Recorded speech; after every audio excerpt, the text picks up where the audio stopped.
launching of Beyond the Exposition, the podcast for the website of the very same name. That's all the Irish I know. I think it's enough, Don. It's enough. The world needs to know more Irish things like Uitarocha. What? Which is... Ciao. No, it's ice cream. It's ice cream. A very special edition of Beyond the Exposition, the podcast for the website of the very same name. Because it is the recession-beating episode. It is free. Much like all the other episodes, not much has changed there. Christmas is coming. Oh, yes, it's Christmas present. But we'll also have a Christmas episode, so forget about that. It's a New Year's present. Nick is trying to hint that we're in the new studios. We have moved into a very lavish studio with a view of Dublin Harbour. This episode, as I was saying, we will be doing Our 10 movies of the year. I don't have quite 10 movies, Nick, because I didn't watch any European films. How many are on yours, Nick? Actually, I was quite surprised to see. Six! I haven't even seen 6 European films this year. 6 out of 10. And then the other, 4 were Art House. independent US. Actually, no, independent no, because we can't really Is there call one Hollywood Coens film there? brother independent, no? Yeah, that's a Hollywood for me. Hollywood. It's like a spy going on. I've loads. They're all Hollywood. Wonderful thing, this Hollywood. We should check it out. We should go there. We'd get some money for once. You are We have to be sponsored by IKEA. You are an Hollywood child sponsored by IKEA. This is a perfect line. Yes, I grew up on Hollywood films and the dream of there once being an IKEA in Ireland. And one day The dream will happen someday. I had to go abroad for this lovely desk and chair. I had to go abroad. I had to go overseas. I had to go all the ways to another country. I went to Belfast. Nice city. No, it's not. It's the coldest, most police-state city I've ever seen in my life. It's worse than Baltimore or Rio. You see, I can't let you alone in Belfast that you started to... I couldn't open my mouth, Nick. I was in fear. I didn't know what side was right to be on. I was in IKEA one moment and it was wonderful. I felt at home. I went to the hardware store down the road. I dare not open my mouth. It's the past, Don. It's the past. It's the past. I still ain't going to see Hunger. Okay, what's the movies for tonight? But one day my people will have an IKEA. You sound like Barack. Yes, we can. Okay, Don, for tonight movies, we have Kisses. And... Choke. I could have made a joke about Kisses, Nick, but I didn't. Right, we also have the list, as we said. So, if you have any questions or comments... Leave a message on Beyond the Exposition at gmail.com. That would be very good, but that's not our email address. Our email address is questions.bte@gmail.com. question@bte.gmail.com. questions.bte Okay, perfect. @gmail.com. Okay. We should have talked this one out a bit better. Also, it could be easier just to leave a message on the website. So, yes, as always, here we go.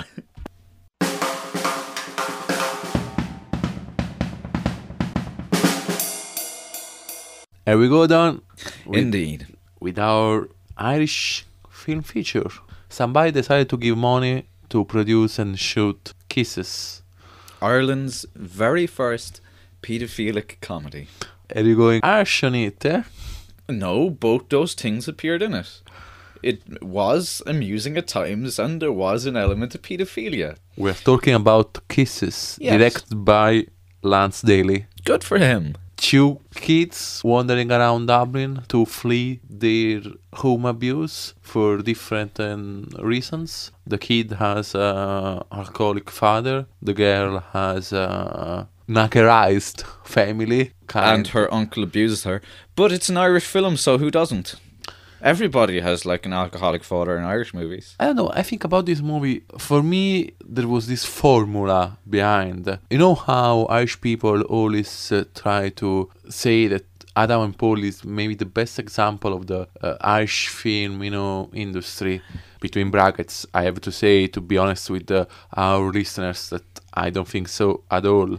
Well, that's because the only people who've seen Adam and Paul are the middle class or the I educated don't know. people who like looking at these working class and going, ha ha, isn't their life awful? I'm glad I'm not one of them. Yeah, I can be true.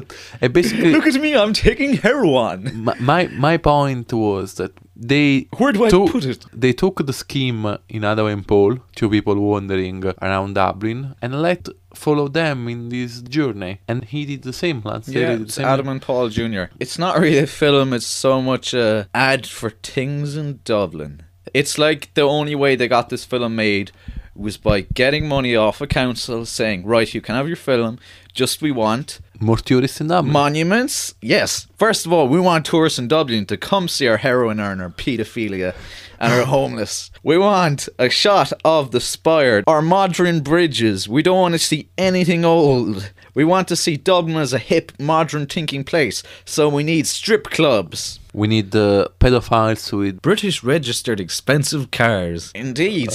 Pedophiles with British connections. We need foreigners who are nice. And we also need... Was there any ponies in it? no, I don't think No so. ponies. The No ponies and dogs are gone out of fashion. To be back to the comparison map to Adam and Paul, I would say that at least in Adam and Paul, the acting was superb. The point is that here the acting was really poor. What do you think about the acting? The acting was terrible. You see, it's children. It's always hard to manage. It's always hard to get a good child actor. Here we have the boy, Dylan. What an imaginative name for a Dublin lad. He had long hair at the start, well, semi-long hair. He was likeable then he shaved it off and you hated him. His acting was terrible. However, the other one, Kylie, her acting was bad. Yeah. But her comedic timing was very good. Yeah, this is true. Her acting was bad. She was a Rangolis at the right time. Yeah, she had all the funny jokes in it. Yeah. By funny jokes, she just cursed every now and then and said things like Willy.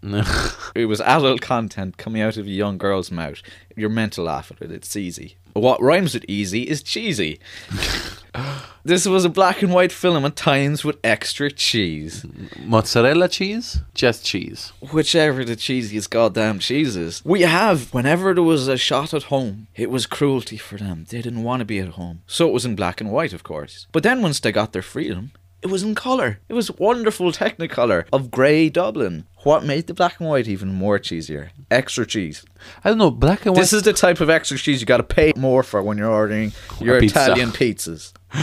When they went home, I don't really care about giving away the end of the film. They went back to their parents after they ran away and spent a night out in Dublin. When they went home, it went back to black and white. Except for when they looked at each other and just for 1 second, they had their memories.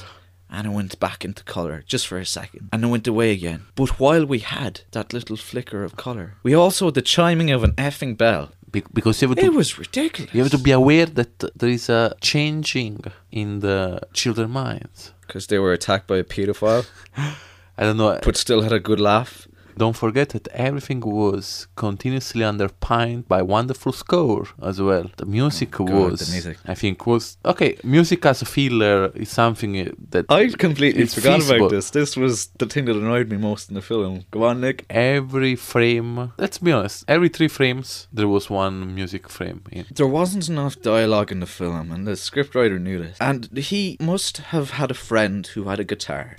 Anytime there was one bit of silence, it was like someone roared at the man with the guitar. Go, now! We need music! We can't let the story drop, or the weak script will become apparent. Music! Indeed. What but- type of music? Oh, something like out of U2. Go! Energetic! Because, you know, the point is that sometimes movies with rarefied dialogues turns to be masterpiece. If you let speak the city, if you let speak the what these kids have to say according to their problems, to their struggling. But instead in this They're suffering from film... over abusive music. Exactly. I mean, Poor above kids. all, they're suffering for this abusive music. It's intense, you know, Nick. What was that film we saw a few months back? The Mexican film, Silent Light. Silent Night. There's a hint in the title. They left the bits without dialogue completely silent. There was no music. There was wind. That was quite beautiful, and it hammered home points, and it gave you time to think instead of being bombarded by this Absolutely. one man with a guitar. We have got Stephen Ray Ah, yeah. as Bob Dylan, and why he had to appear is because they had forked out so much money to have Dylan tracks all over it. Apart from the annoying guitar solos, they have Bob Dylan songs. Quite expensive, I think, to support and to budget this. Quite song. expensive, and for no reason as well. The director obviously has a thing for Bob. He has a crush on Bob. Yeah, these kids, they need to know. As all modern Irish films go, Ireland is multicultural. This new amazing beacon of light where all the foreigners are the good guys, like Nick over there. Thanks, Don. And me, because I'm from Cork. But all the local people are bad guys. Yeah, they're struggling. They're horrible. You don't want They to be are around them. fighting. They won't help you.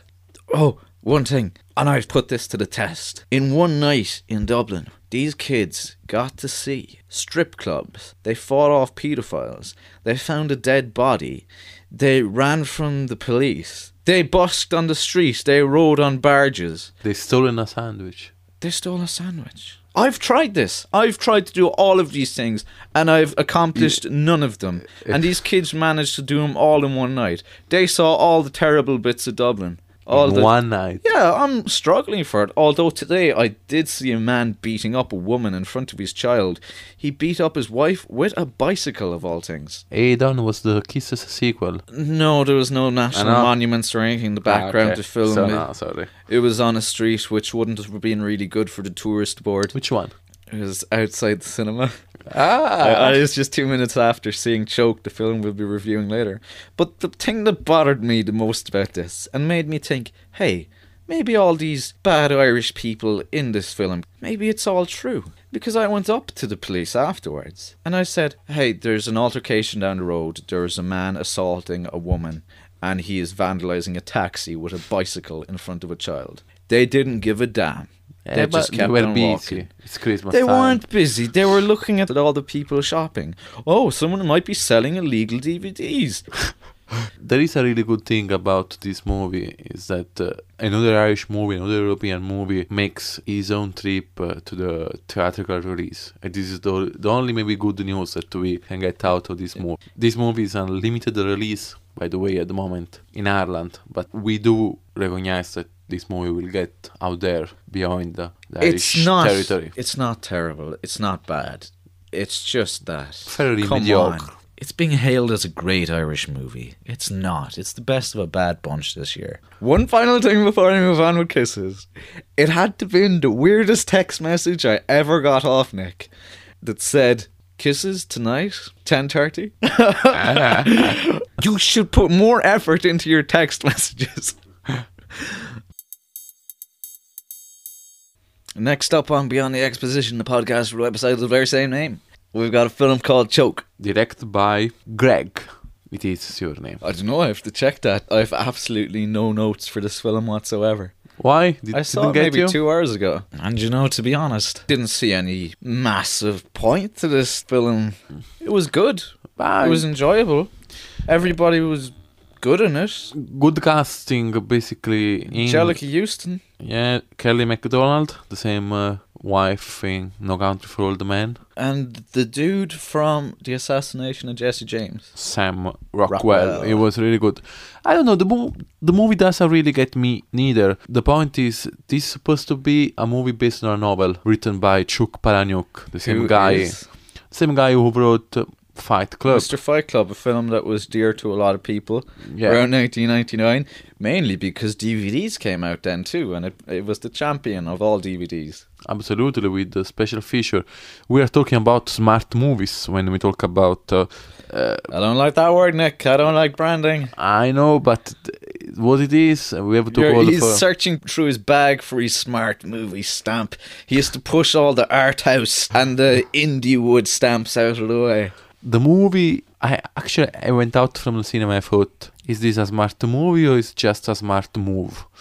Because the movie tries to play with two main ideas, which are Freudian sex complex between mother and son. Then we will see that this relationship is somehow a fake relationship because he's not... Don't.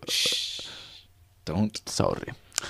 And the other one... It's the main bit of the film. The other one... You almost gave it away. Oh, I was just waiting for you I'm to not stop going to me. ruin the film. People can see this. And then Not in the cinema. the second bit on which is built this smart movie, or at least supposed smart movie, is the star system sex addiction. There is all this going on and on about these famous actors such as Michael Douglas, Rob Lowe, Russell Brand, and guy from the X-Files. X-Files, sorry. David Yeah. Duchovny. Yeah. Sex addict.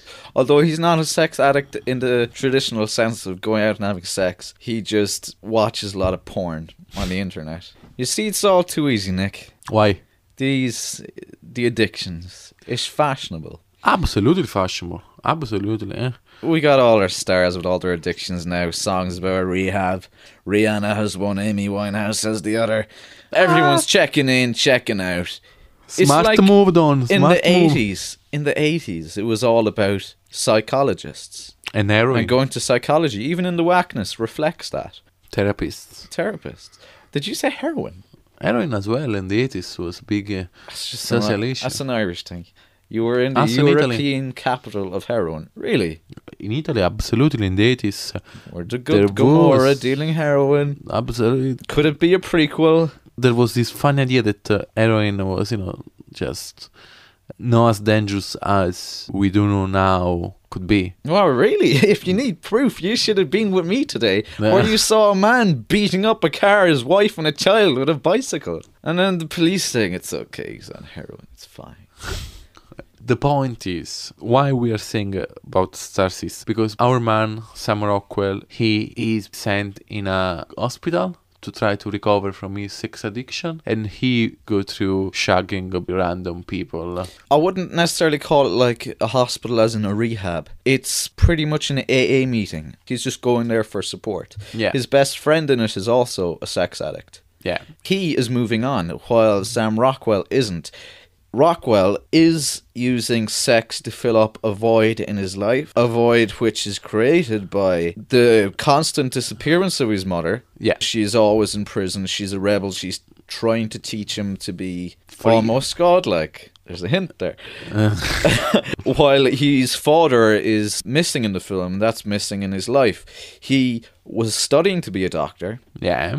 but he had to drop out of med school to pay for his mother in a home for the mentally ill. Yeah. Where basically, Or as he calls it, where people dump their elderly relations. our man there in this hospital where he's met a woman who is at the beginning of the movie, we believe Hey, don't! You're giving stuff away again. She sure. is a doctor. she loves him, Not necessarily. but she can't get him, despite the fact Yes. that he can be He has caught a by sex everybody. addiction. He can't because, he loves her. He can't just have meaningless sex with this woman because he wants to feel attached with it. The woman. However, the movie sounds a bit vague somehow. I mean, you can't really grab the character arc. It's really fragile, in my opinion. There aren't really turning points, in the movie. But maybe there's no turning points in real Exactly. life. Exactly. The main problem is it's just not exactly a good conversion from book to film. Do you think? Yeah, we're missing a great director. We're missing... Why? Our friend Greg is not good enough? Sadly, no. There's bits of it that are just empty. There's clever things in it. Absolutely. Like the way he deals with the old women in the retirement home. That's good. The Rockwell's acting is extremely good in it. He's extremely good. I've never seen him in a leading role before. I have to agree, yeah. And I was quite surprised at how well his character developed in Jesse James. I think he's coming with another movie soon, Nixon. El Presidente? Yeah. But like in Jesse James, the character evolved. He seemed like an imbecile. He seemed simple.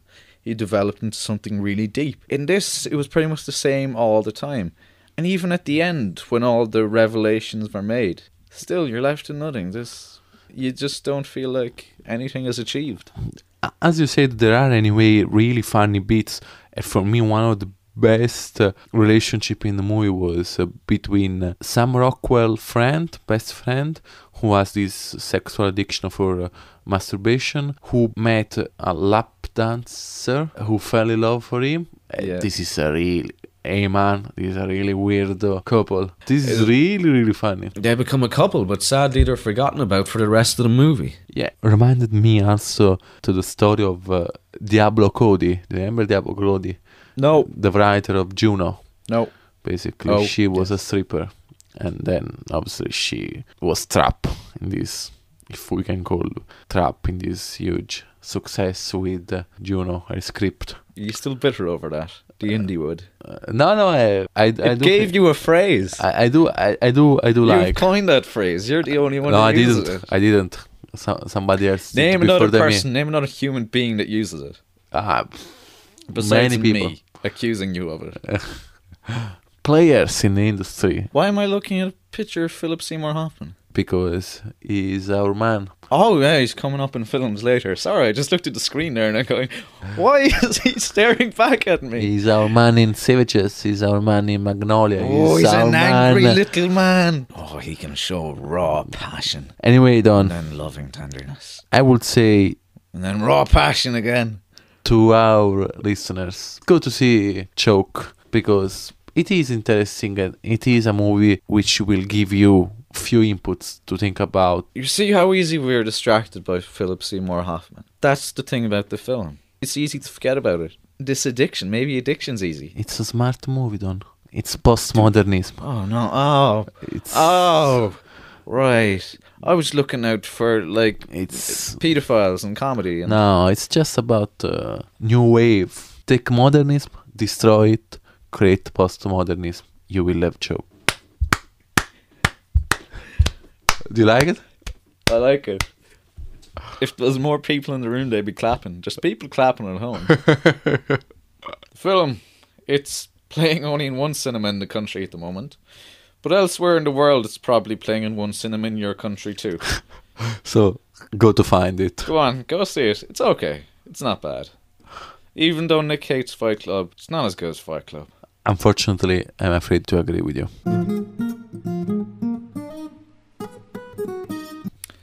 And finally, on Beyond the Exposition, the podcast for the website of the very same name, we have things we like now you must like too. This week, something different. We have our Christmas gift for you. Best time movie of the 2008. Which we like now you must like too. Definitely. No doubt about it. Yes, this section hasn't come about because Nick was too lazy to watch Princess Mononoke Haim, and I was too lazy to watch The American Night. Why? Because they're both long films. Mononoke? Yes, I'm having a word in my ear. It is Mononoke Haim. Is the Haim silent? The voice is gone. Producer! Whoa. It's Nick's final podcast of the year. Final for 2008, because I will come back to Italy to eat my for the year. Jellyfish. That was 2008. You're eating jellyfish. 24th. For Christmas. Christmas Eve, clams and mussels. Seriously? Yeah. What happened to turkey and poisonous bacon? Hang on. Just as part of our Christmas Eve dinner, because our Christmas Eve dinner starts at 7 o'clock and will end at midnight when we are going to open our gifts. So have you just gone through every food type and says, can we eat jellyfish? Of course we can. We've got half an hour left. Broccoli. Bring in the rocks. Fried fish, fried cod, fried prawns. Are we having heroin for dessert? Oh, it's no longer the night. My 10 movies, just an 8. We can't rush into this because the list will be over too soon. We've got at least 10 minutes to fill in this section. Number 1. By me speaking is filling up this time. Number 1. Are you going in ascending order? You have an order, right? I have an order. Even though I know that sounds a bit as a football rank. I don't believe it can be done. I don't believe you can put I agree. films you like rank. I don't believe you can have a favourite film of the year. I do agree with you. When I say that out loud, it sounds silly, but I don't believe you can have 10 favourite films of the year. I don't. I was struggling at 7, so I had to make ones up. Coming in at number 10. Persepolis. Why? It's French propaganda, man. Despite the fact that, it's French-funded propaganda. I'm not a big animation fan. You work for an animation distributor. I know. You want to get fired so you can spend more time working on this with me. I know, but one thing is a job. One thing is your personal tasting. Okay. He's gonna get fired. Persepolis, I don't think it's French propaganda. God, I think it's it a is. great story. It's really poetic the way that they tried to explain the Iranian Revolution. Ooh, you're using a cartoon and we're using dirty words. The two can never go together. How can you do such sacrilege? Oh, the main colours are black and white and blue. Oh, how artistic. Your number 10 is?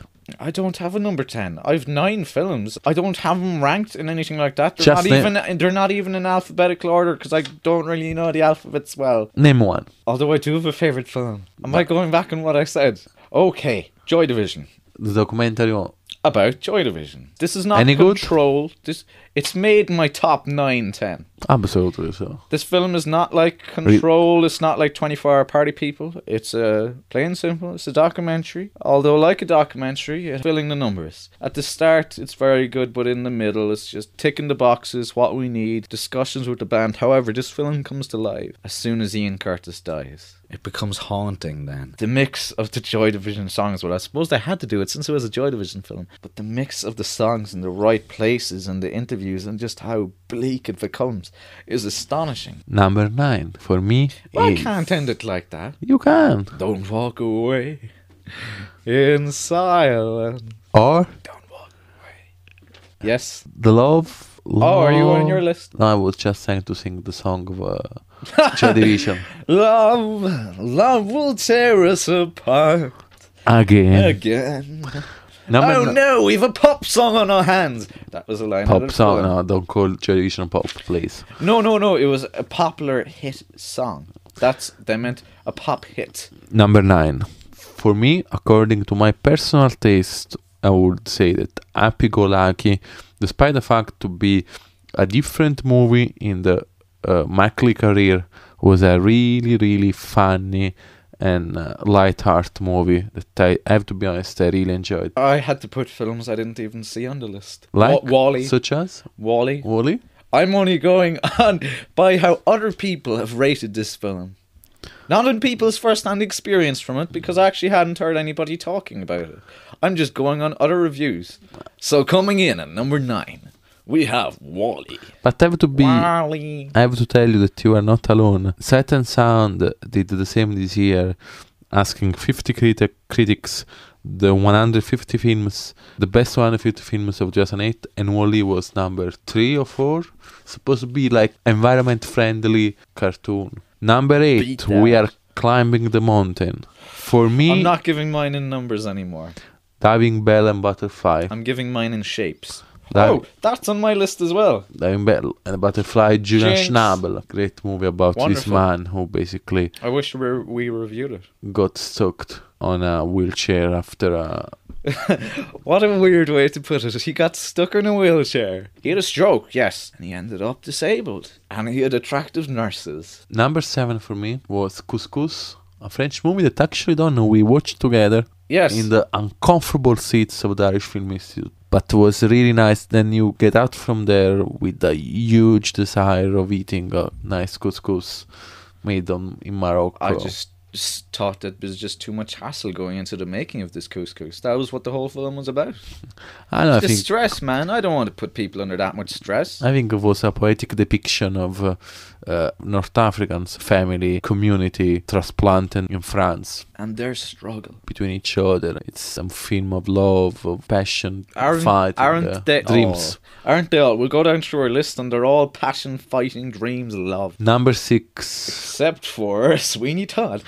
Number 6. For me, Man on Wire. Really, really, really fake-haste movie about this Philippe Petit, French man who decided to walk in between Twin Towers. Technically the greatest reviewed film of all time. However, that's just because not enough people have reviewed it, and those who have given it 100%. Did this movie made your list, yeah? It made my list, but it certainly wasn't the best film of the year. Absolutely. It was different. Middle way. Soon after that, we can find My Gomorrah from Italy. That didn't make my list. This is unbelievable, Don. This will be the next Oscar award best foreign movie. Naples propaganda. covering up the rubbish problems and volcano problems. We've Hey, mafia hang on, problems hang on. too. We don't have a volcano problem. We have the Americans. Do you call it Mount Vesuvio? Monte Vesuvio, sì. Yeah, the rest of the world calls it Vesuvius. I was surprised to learn that it was in Nico's town, because he never talks about it. If I had a The most wonderful viewpoint in you Naples. can't call a volcano wonderful, man. Man, you can just dominating all the Bay of Naples. It will dominate Forever. you. It could wipe out your rubbish and Gomorrah problems all in one go. I will bring you there, Don, one day. I will not go to a place that And has you heroin, will- Gomorrah, volcanoes, pizzas without pineapples on them, You are too much and where over. they eat jellyfish for Christmas. But we are getting close to the top 3. What number are we at? 4. At number 4. How come I haven't said any of my films? I should have listed these proper. Number 4. I'll just throw out a film, The Whackness. Out of the Indiewood, as Nick has called them, it was okay, but not for the film. The film was fairly mediocre, the story was fairly mediocre. Nick has leaned back in his chair and put his hands up in the air going, oh, I can't believe this made your list. I put it on the list because the acting was very good. Absolutely, It was I agree. astonishing. No, I agree. It was by, what's that dude called? Ben Kingsley. Was it Wig? Bold man. He done a better Dustin Hoffman than Dustin Hoffman ever could. Also, it introduced us to a former Disney star, Josh Peck, who has gone from Disney's Josh and Dre To wholesome, the Wackness. to a drug dealer. Yeah, better than Juno. Anyway, Better than Juno? definitely. He's our Indiewood king of the year. Indiewood film of the year. Number 4. There will be blood. Oh, that made my list too. But it'd be higher up in my list. And I forgot to mention Sweeney Todd. Yes, I like songs. And I love the director. I think one of the most gifted, talented director at the Yes, moment. Tim Burton. Paul Thomas Anderson. Oh yes, your film. We have to mention that Daniel Day-Lewis won an Oscar for that? Nah, I don't think so. If he's doing a film, he'll win an Oscar. Number 3 for me, plenty of Oscar, No Country for Old Men, Coen's brother, once again back with the thriller, wonderful. Yes, Javier Bardem. You can Scaring. You can say your line now. Go Just on. call it. There you go. I won't edit that one out. He says it every podcast, and I have to edit them out because they make no sense. A scaring performance by Javier Bardem, really wonderful. Also on my list is Pineapple Express, but Rubbish. it was enjoyable. Have you seen it? I did not. It's on my list, not because it was a great cinematic feat. It's ticking none of Nick's boxes. It's because it was enjoyable. It was happy. It was a guy film. Girls hate this film for some reason.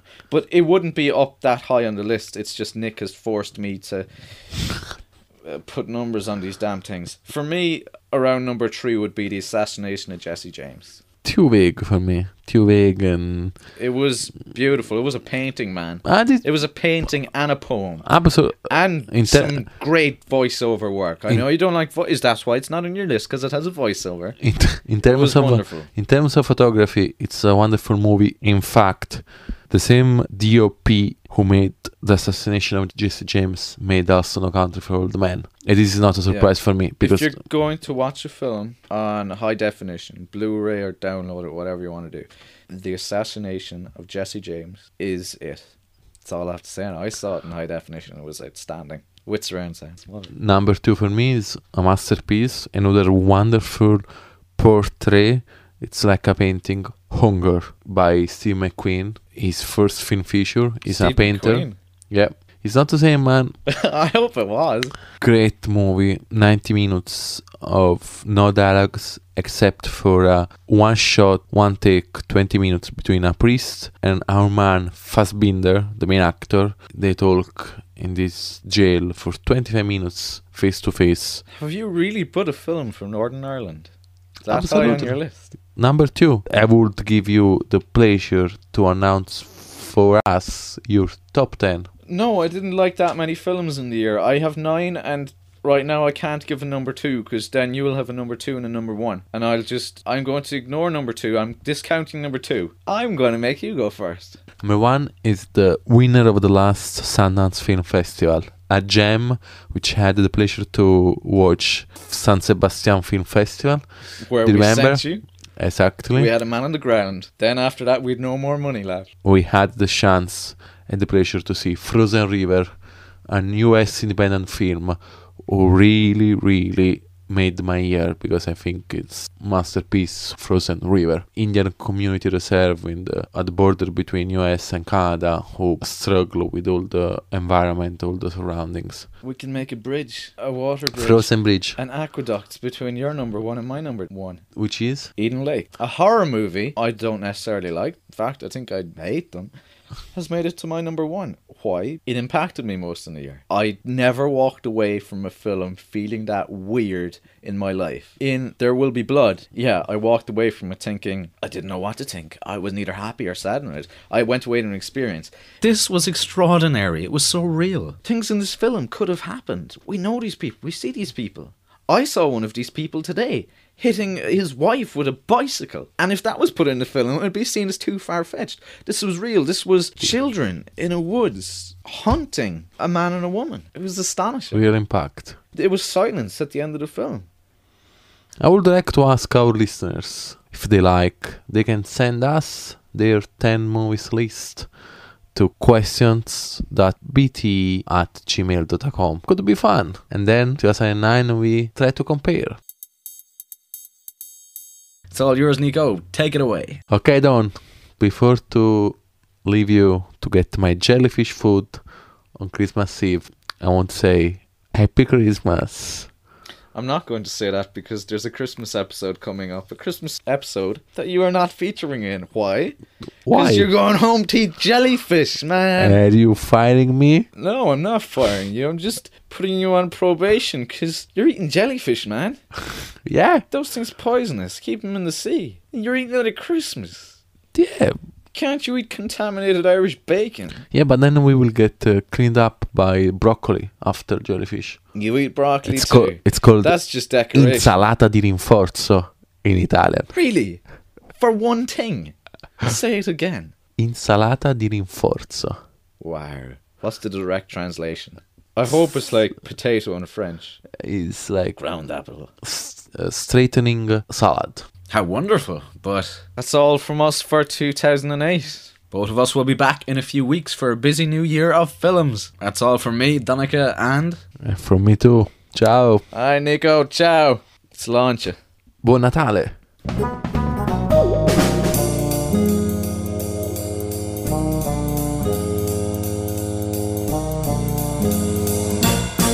This has been a Major Headache production. Sydney. Ciao. No, it's ice cream. It's ice cream.